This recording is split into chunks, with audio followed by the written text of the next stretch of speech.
If you're anything like I was, you probably find it easier just to go along with what everybody else wants. You may find it's harmless or even helpful to be the person who's always flexible, being a good sport, or doing what everybody else needs or wants. But by constantly doing and being what it is that everybody else needs you to be, you may just wake up one day and not know who you are. If you haven't subscribed to my channel yet, go ahead and hit that subscribe button and the bell now to make sure that you don't miss out on any of these videos to help you find your true, authentic, confident self. 5 years ago, from the outside, it looked like I had it all. A home, a wonderful marriage, a stable, steady job. I had a PhD in academia. My life couldn't have looked better. But there was a secret that I carried. This was all a house of cards. On the inside, I felt like a poser, like an imposter in my own life. I was so scared of disappointing everybody else that all I was ever actually doing was disappointing myself. It took a tragedy for me to actually recognize this behavior and step out of that fear and into a new authentic life. And now that's what I have the privilege of doing every day with my clients, is helping them recognize this fear-driven behavior that's holding them back and help them realize their own authentic, powerful self. From a young age, we're taught to follow authoritarian figures, parents, teachers, coaches, and the story was the same for my childhood. If anything, I was one of the lucky ones. I had incredible role models that were there trying to help me succeed and working with me to overcome all of my obstacles. I was incredibly privileged. I had people surrounding me all the time who showed me that through hard work, you could accomplish your dreams. It's just, they had a very clear definition of what those dreams were. And they were willing to help me. They wanted the best life for me. And the best life was a stable one that you earned through higher education.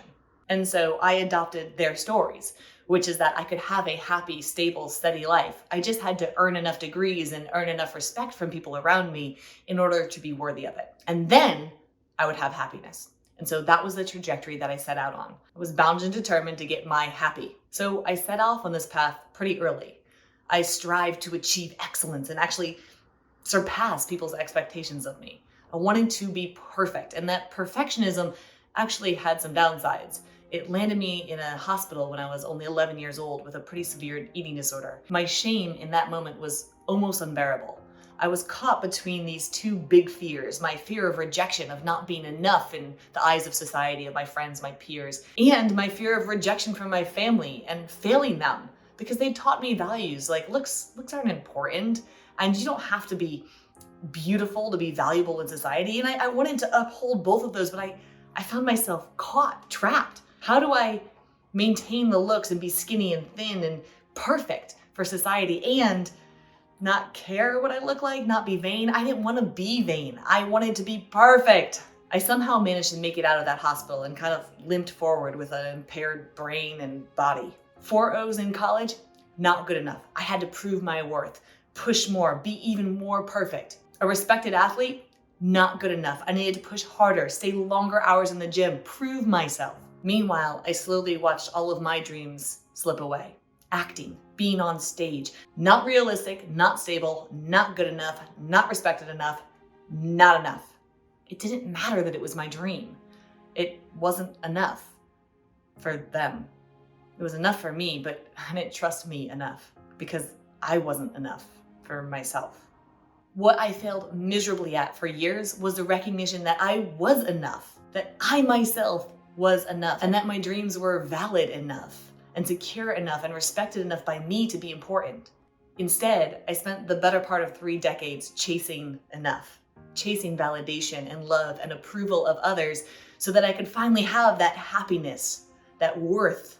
I'd earned the life of a stable, steady job and income and partner and home. And ironically, when I finally had achieved that pinnacle of higher education, I had a PhD and a stable, steady job and a beautiful home and a loving husband, I had never felt more miserable in my life.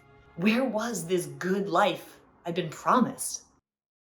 How many of you have had this experience? Or maybe you're living this experience right now, chasing that ideal only to finally realize it and recognize this wasn't what your ideal was.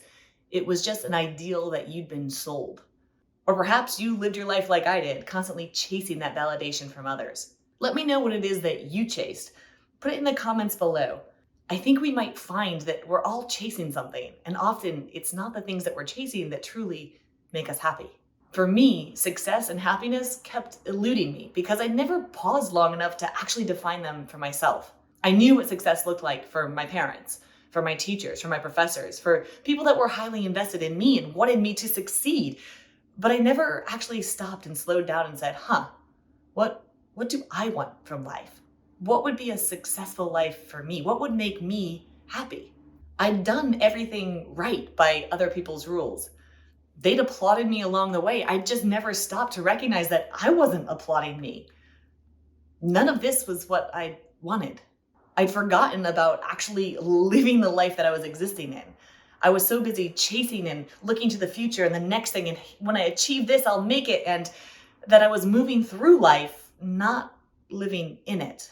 And it was that persistent pursuit of the next degree, the next goal, the next relationship, the next thing that I was going to accomplish in order to prove myself that kept me in this cycle of unhappy. What the hell did I even like? How would I define a happy life? I didn't even know anymore. I'd lost all semblance of myself. And so when my sister-in-law was diagnosed with a terminal cancer, it gave me great pause. I realized if that diagnosis had been mine, I would have been sorely disappointed with the life that I'd led, because all of my decisions up to that point had been made out of fear, out of trying to prove myself, trying to be worthy of some standard that had been set by society or parents or teachers or even well-meaning people that wanted me to be happy, but I wasn't. I decided I was going to stop making decisions out of fear. I was going to find myself again and do the thing that I wanted to do. I wanted to make sure that when I did get that diagnosis for myself, I wouldn't have any regrets. I would not have lived a life in fear. Within a month, I had quit my job, sold my house, and divorced my husband. I'm not saying it was a bright and happy time. It was one of the darkest moments that I'd ever been through. But it gave me hope, and I started to see my life through my own eyes for the first time. I took a road trip with a close friend. I found the stage again and realized, this is what I've been missing. This is what I love doing. I asked myself, why does it matter if I fail at something that I love doing, if I'm doing it for me? I was already failing myself by succeeding at all the things I didn't really care to be succeeding at. It turns out succeeding for them felt just as bad as failing for me. So why wouldn't I fail for me and give myself an opportunity to succeed? And when I did that, the craziest things started to happen. Rather than fail like I thought I would, I started to fly. It was slow and painful and difficult at first. And don't get me wrong, there were many nights when I questioned everything that I was doing. Nights that I had spent sobbing myself to sleep. I felt more alone than I've ever felt in my life before. But it was my life. For the first time, it was my life. How will you show up in your own life for you today? Start small. What is it that you love, that you want to do, that you want to experience for you? Not for anybody else, not so that you can prove yourself or be worthy of something, for you. Even if that thing means looking like a failure to that outside world for a bit. The thing about finding yourself is that it always starts small, with that small first step in recognizing that you are not any better or any worse than anybody else out there, but that you deserve to be you. And the happy life that you want to live is defined only by you. So if a PhD and a stable, steady job is your ideal life, then by all means, chase it, go after it, find it, live it, experience it, and enjoy every second of it. But if it's not, define your own happy, your own success. What does that look like for your life outside of anybody else's influence? Take your time and sit with yourself to ask yourself this one small question. What does your life look like? Ideally, without consulting anyone else, without consulting the outside world or any measure of success or comparison to anybody else. What is your ideal life? The answer just might surprise you. If you're looking for a community of like-minded thinkers, people who are willing to stop chasing validation and start owning and embracing their authentic self, you've come to the right place. I hope you'll check out some of these other videos that I think you'll like, and be sure to subscribe and like this video and any of the others that you find helpful. We'll see you next time, and until then, it's your life. Go live it.